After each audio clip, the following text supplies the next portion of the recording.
Hello everyone. Today I show you how to create and run SharePoint maintenance jobs using Azure Container App Jobs. First, let me introduce myself. My name is Fabian Hutzli. I'm a DevSecOps engineer and responsible for the SharePoint stack at Mobiliar. I've spent the last years working on cloud automation and delivery platforms around Microsoft 365. I'm passionate about technology, photography, and motorsports.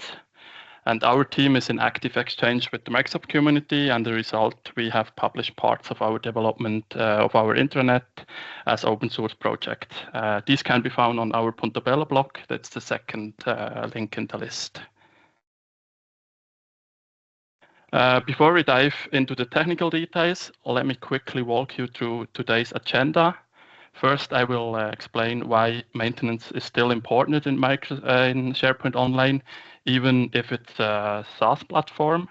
Then we will look at different options you typically have today for running a recurring maintenance task in Microsoft 365 and SharePoint.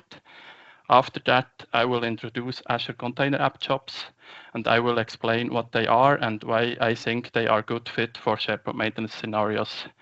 Once we have covered the theory, we will move to a live demo. And finally, I will wrap things up in a short recap. Now let's talk about maintenance. This is still important in SharePoint Online. SharePoint Online is a SaaS platform, so Microsoft takes care of infrastructure, availability, and platform updates. But even Microsoft runs the service, you still own the data that you have on the tenant or on the SharePoint Online. And that also means you own the responsibility for how the data is structured, shared, and governed. In practice, this leads us to a whole set of operational and governance maintenance tasks that organizations should run on a regular basis. For example, you need to review site permissions to make sure access is still appropriate, and you should validate sharing links to ensure that they still are required and compliant. Another common task is identify unused or inactive sites, which often accumulate over the years and increase complexity and risk. On the content side, there's cleaning up all documents, syncing and validating metadata and properties, and even more advanced tasks like syncing management terms or search synonyms to keep search results relevant. So the key point here is, even if it's a SaaS world, maintenance doesn't disappear. And if you don't handle this task proactively, things slowly drift out of your control. Before we talk about Container App Jobs specifically, let's take a step back and look at the options that are commonly used today to run maintenance tasks in Microsoft 365 and SharePoint. A very classic approach is scheduled script, typically PowerShell running on a virtual machine, either on-premises or in the cloud, or sometimes as part of Azure Automation runbooks. This works, but it usually means you are responsible for the VM, patching, availability, credentials, and scheduling. Another option is Logic Apps or Power Automate Flow, often combined with Microsoft 365 connectors. These are great for workflow-style automation, especially when you stay within the boundaries of the connection. But once things get more complex or require custom logic, they can become hard to maintain. Then there's Azure Automation with runbooks and schedules. This is very common enterprise choice and works really well, I think.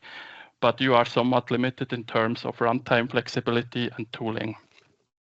And there is also Azure Functions, serverless time-triggered functions, for example. These are powerful and scalable, but for longer running jobs, more complex dependencies or full scripts, they can feel a little bit forced and require additional plumbing. And finally, there's another option, the Container App Jobs. This gives us a way to run scheduled or event-driven jobs using containers with very little operational overhead and full control over the runtime and the tooling. So why Container App Jobs? For me, the biggest reason is simplicity. At the end of the day, it's just a container plus a schedule. You package everything your maintenance job needs into a container, define when it should run, and that's basically it. It's also a managed service, which means you don't have to worry about patching servers or maintaining runtimes. Azure takes care of that. From a cost perspective, it's very cost effective. The only job runs when it needs to run, and you are not paying for idle compute sitting around waiting for the next schedule. Another key point is flexibility. You can use any language and any tools you like. You are not locked into specific runtime or execution model. And finally, it's scalable. Whether you're running a small governance check once per day or more demanding workload across many sites, Container App Jobs can handle it without having to redesign the solution. On this slide, you can see a high-level architecture overview of how Container App Jobs for SharePoint maintenance typically looks.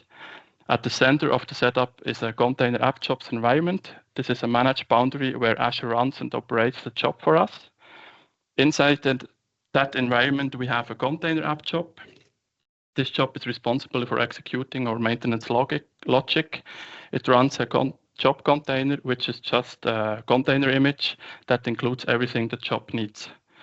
The container image itself is pulled from a container registry. This could be an Azure Container Registry or any other supported registry. For authentication, the job uses a managed identity. This is a key part of the whole design. The job doesn't rely on stored credentials or secrets or certificates. Instead, it authenticates securely and can access downstreams based on assigned permissions. The job then talks to external services like Microsoft Graph API or the SharePoint API to perform its maintenance task. For example, reading permissions, checking sharing links, or inspecting site and content metadata. If the job needs scripts or configuration that should be baked into the container image, it can also be mounted as a volume backed by a storage account such as a file share. For observability, logs and the execution history are sent to a log analytics workspace. This allows you to see when the jobs run, whether they are succeeded or failed, and to troubleshoot issues if something goes wrong. So overall, the idea is very simple, and this is the foundation how I built the demo. So let's now switch to the demo. Let me switch to the Visual Studio Code. Here you see my example project. It's a Puntobello Container App Job, which I also published on our GitHub. This whole project works with the Azure Developer CLI. If you're familiar with the Azure Developer CLI, you know that there is a file called azure.yaml file, which is basically the configuration, what is needed for the deployment. So in the case here, we only have the infrastructure part, which is provided by the Terraform. Then typically I have a .azure folder in here. This is basically my configuration about the different environments I want to use. So the whole deployment is configurable with some different environments and variables. So for example, for the demo today, I have a .env file having the environment name, location of Azure, subscription ID, and my SharePoint admin site I will cover with the example job. Then for this job, I use our Puntobello installer. I already have a community call covering the Puntobello installer, which is a set of tooling. We have a Docker file in here with all the PnP PowerShell, Azure CLI, Azure Developer CLI, and so on in one single Docker file. And additionally to this, we have a dev container configuration, which then I can use for running the Visual Studio code in the dev container mode. This Docker file is also be used to run the demo and to build the Docker file using with the Container App Jobs. We also have different scripts, but this is not used in the setup here, but this is part of the Puntobello installer, which helps you to deploy sites and lists and web parts on SharePoint. Then I already mentioned the infrastructure part. So here we basically have Terraform. For my Container App Jobs, I start with the resource group. So I deploy Azure resource group using this part of the main Terraform file. Additionally, I also mentioned that we are shipping the logs and to debug and troubleshoot to the log analytics. So I also deploy log analytics. Then for the container app job, I need a container app environment. So firstly, I deploy a container registry to build and push the Docker file that I already mentioned from the dev container, and then use this in the container app environment. So in this, we have a storage account, we have a file share within the storage account, then we deploy a container app environment, we add the storage account to the container app environment, and then I load the PowerShell script. So for example, the job that I will show you later as PowerShell script to the storage account. And then we have the Docker container, which is built and pushed to the container registry during the deployment of the job. Then next is the container app job itself. So this is deployed by the ASAPI provider. It's not there is no native Terraform resource for the container app job, so I use the ASAPI provider for this. And we have here different configuration. For example, I defined the PowerShell script, which is run in the job. I have the image, the Docker file image, which is used. And yeah, that's the job. And additionally, I already mentioned that I use user assigned managed identity with different permissions. So for example, I do have sites full control on all SharePoint sites in Graph and SharePoint API. Additionally, to show you what you can do more with this job, I already have application read all to get, for example, the owners of the app registration in Enter ID and so on. Then if we have a look on the deployment side of the job, let me switch to the other Visual Studio Code on which I started the whole project in the dev container. If I run the ACD app, so this is the command for Azure Developer CLI to build and deploy the whole job, we see that it's actually running Terraform itself.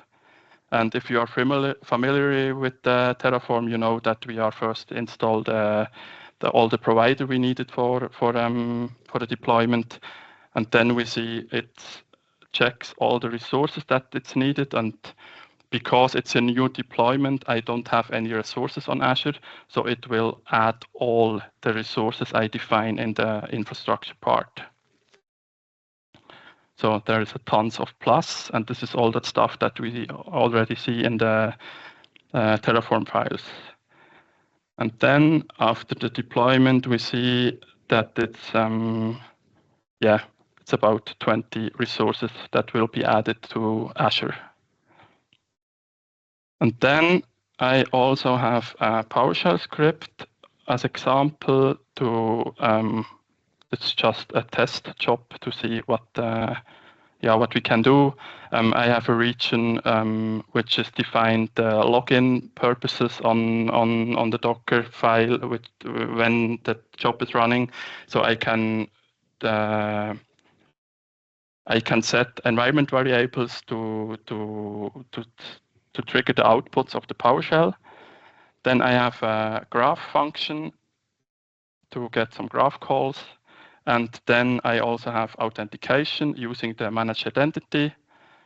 For example, here I go to M365 groups and read if there are owners or not, for example, and I go to SharePoint to see if there are owners or not on the site defined.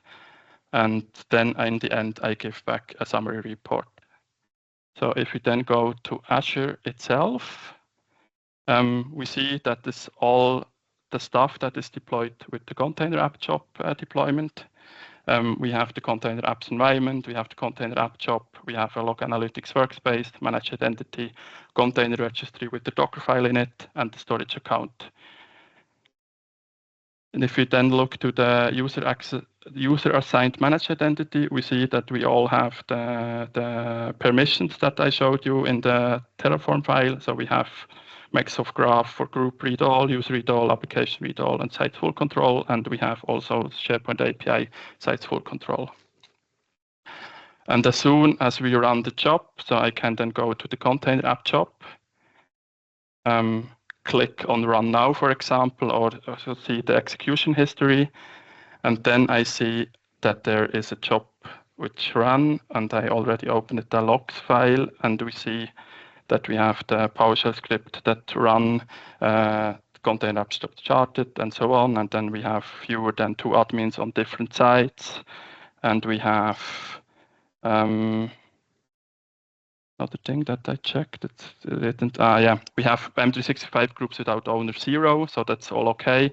And this is the summary that comes in the end of the script. So I think that's with the demo. Let me go back to the slides. So let's wrap things up short. First, SharePoint Online still needs proactive maintenance, even to its SaaS platform. Ownership of data, permission sharing, and governance stays with us. And if you don't actively take care of it, complexity and risk grow over time. Second, container app jobs provide a modern managed solution for these kinds of maintenance tasks. They give us a clean cloud-native way to run jobs without having to manage servers and long-running infrastructure. Then another important point is flexibility. Because everything runs in a container, this approach works for almost any maintenance scenario. And finally, based on my experience, this has become one of the most reliable and simplest method to implement maintenance jobs for SharePoint Online. So then I think I'm at the end of my session. Thank you, everyone.